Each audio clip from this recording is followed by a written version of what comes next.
السلام علیکم رحمۃ اللہ، کیسے ہیں آپ؟ امید کرتی ہوں آپ خیریت سے ہوں گے۔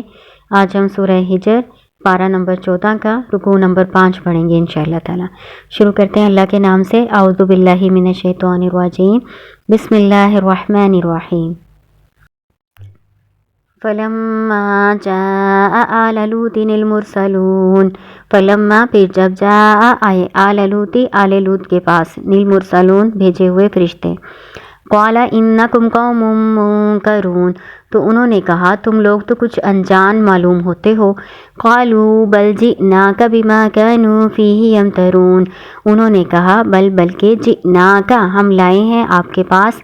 ماں جو کانو وہ ہیں، فیہ اس میں، یمترون وہ شک کرتے،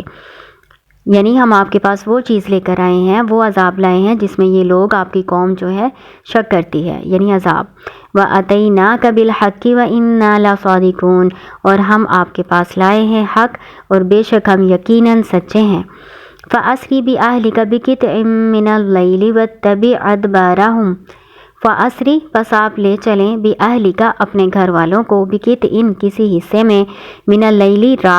رات کے، وَاتَّبِعْ اور پیچھے چلیں، أَدْبَارَهُمْ ان کی پیٹھوں کے، وَلَا يَلْتَفِتْ مِنكُمْ أَحَدٌ اور نہ پیچھے مڑ کر دیکھے تم میں سے کوئی ایک، وَامْضُوا اور چلے جاؤ، حیث جہاں تؤمرون تمہیں حکم دیا گیا ہے۔ یعنی فرشتوں نے لوط علیہ السلام کو یہ پیغام پہنچایا کہ آپ اپنے خاندان کے سمیت رات کے کسی بھی حصے میں یہاں سے چلے جائیں اور آپ اپنے خاندان والوں کے پیچھے رہنا اور کوئی بھی آپ میں سے پیچھے مڑ کر نہ دیکھے، اور آپ وہاں چلے جائیں راتوں رات جہاں آپ کو حکم دیا گیا ہے کہ آپ چلے جائیں۔ وَقَضَيْنَا إِلَيْهِ ذَلِكَ الْأَمْرَ أَنَّ دَابِرَ هَٰؤُلَاءِ مَقْطُوعٌ مُصْبِحِينَ وَقَضَيْنَا اور ہم نے فیصلہ کر دیا، الیہ اس کی طرف، ذَلِكَ الْأَمْرَ اس حکم کا، اَنَّ بے شک، دَابِرَ جڑ، ہَٰؤُلَاءِ ان لوگوں کی، مقطوع کاٹ دی جائے گی، مصبحین ان کے صبح ہوتے ہی، یعنی بتایا جا رہا ہے کہ اللہ تعالیٰ نے ان کے عذاب کا فیصلہ کر لیا ہے اور ان کی جڑ کاٹ دی جائے گی، یعنی ان کی نسل ہی ختم کر دی جائے گی، سب لوگوں کو ختم کر دیا جائے گا اور صبح ہوتے ہی ان کو تباہ و برباد کر دیا جائے گا۔ وَجَاءَ أَهْلُ الْمَدِينَةِ يَسْتَبْشِرُونَ وَجَاءَ اور آئے، اہل المدینہ شہر والے، کون سے شہر والے؟ قوم صدوم جو لوط علیہ السلام کی قوم تھی، وہ خوشیاں مناتے ہوئے آئے۔ قال کہا، ان ہؤلاء ضیفی فلا تفضحون یہ میرے مہمان ہیں، یعنی لوط علیہ السلام نے اپنی قوم کو کہا ان ہؤلاء ضیفی بے شک یہ میرے مہمان ہیں، فلا تفضحون پس نہ تم مجھے رسوا کرو، واتقوا اللہ ولا تخزون اور اللہ سے ڈرو، مجھے ذلیل نہ کرو۔ قالوا انہوں نے کہا، اولم ننہک عن العالمین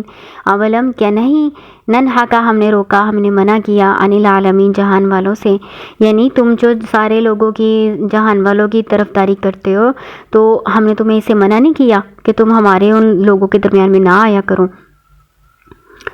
قال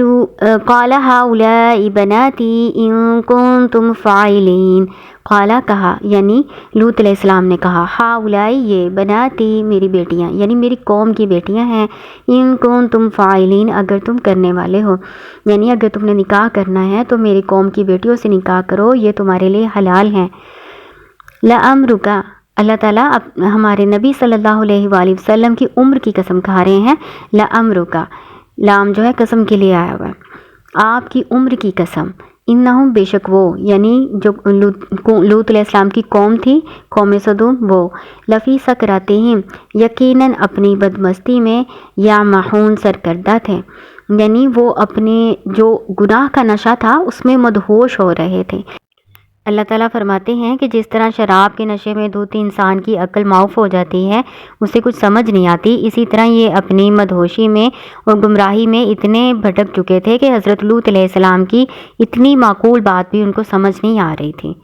فَأَخَذَتْهُمُ الصَّيْحَةُ مُشْرِقِينَ پھر پکڑا ان کو چیخ نے ان کے سورج نکلتے ہی۔ صیحۃ کا معنی ہے چیخ یا چنگھاڑ،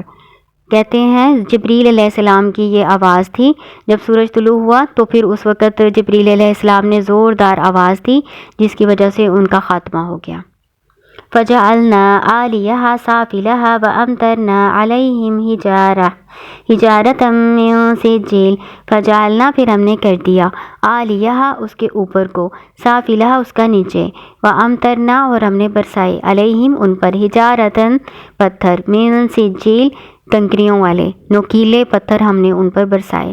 کہا جاتا ہے کہ ان کی بستیوں کو زمین سے اوپر اٹھایا گیا پھر اس کو الٹا کر زمین پر پھینک دیا گیا، اس طرح کہ نیچے والا حصہ اوپر آ گیا اور اوپر والا حصہ نیچے آ گیا، اس طرح سے ان کو ہلاک و برباد کیا گیا۔ پھر اس کے بعد ان پر نوکیلے قسم کے کنکر پتھر برسائے گئے، تو اس طرح 3 قسم کے عذاب ان پر آئے، چیخ کا عذاب،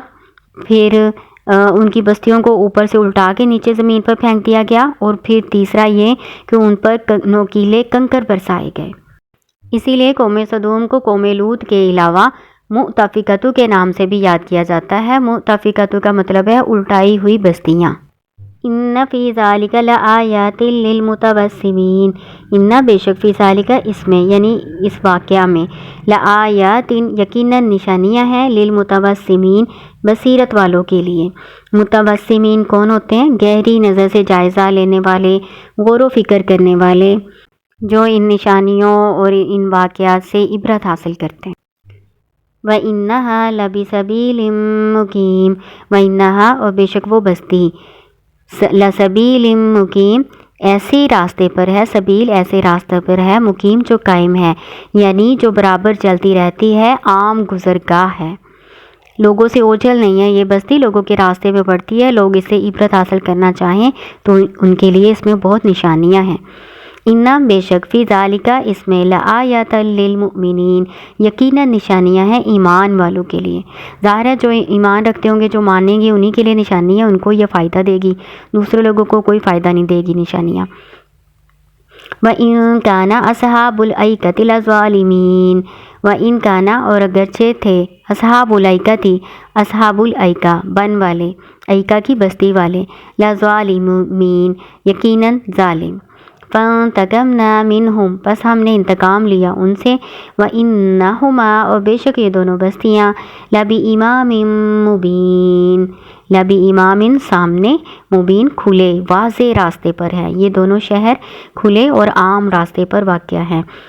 قوم لوط کے بعد اللہ تعالیٰ اصحاب الایکہ کا ذکر کر رہے ہیں۔ ایکہ اصل میں گھنے درخت کو کہتے ہیں، ایسی بستی جس میں گھنے درخت ہوں، اس لیے انہیں اصحاب الایکہ کہا جانے لگ گیا۔ ایکہ جنگل یا بن کو بھی کہتے ہیں، یا پھر کہا جاتا ہے کہ یہاں پہ لوگ درختوں کی پوجا کرتے تھے، درختوں کے جھنڈ کی پوجا کی جاتی تھی، اس وجہ سے بھی یہ علاقہ ایکہ کے نام سے مشہور ہو گیا۔ اصل میں یہ قوم شعیب ہے، شعیب علیہ السلام کی قوم کو اصحاب الایکہ کہا جاتا ہے۔ ان کا زمانہ حضرت لوط علیہ السلام کے بعد کا ہے، اور ان کا علاقہ حجاز اور شام کے درمیان قوم لوط کی بستیوں کے قریب ہی تھا۔ انہیں مدین کہا جاتا ہے، جو ابراہیم علیہ السلام کے بیٹے یا پوتے کا نام ہے، اور اسی کے نام پر بستی کا نام بھی مدین پڑ گیا۔ ان کا ظلم یہ تھا کہ اللہ کے ساتھ شرک کرتے، راہزنی کرتے اور کم ناپتے تولتے، اور جب عذاب آیا تو ان پر ایک بادل سایہ فگن ہو گیا، پھر چنگاڑ اور بھونچال نے مل کر ان کو ہلاک کر دیا۔ اس لیے اللہ تعالیٰ کہہ رہے ہیں کہ قوم لوط اور اصحاب الایکہ ان دونوں کی بستیاں عام گزرگاہ میں کھلے راستے پر موجود ہیں، اور عبرت حاصل کرنے والوں کے لیے اس میں بہت سی نشانیاں موجود ہیں۔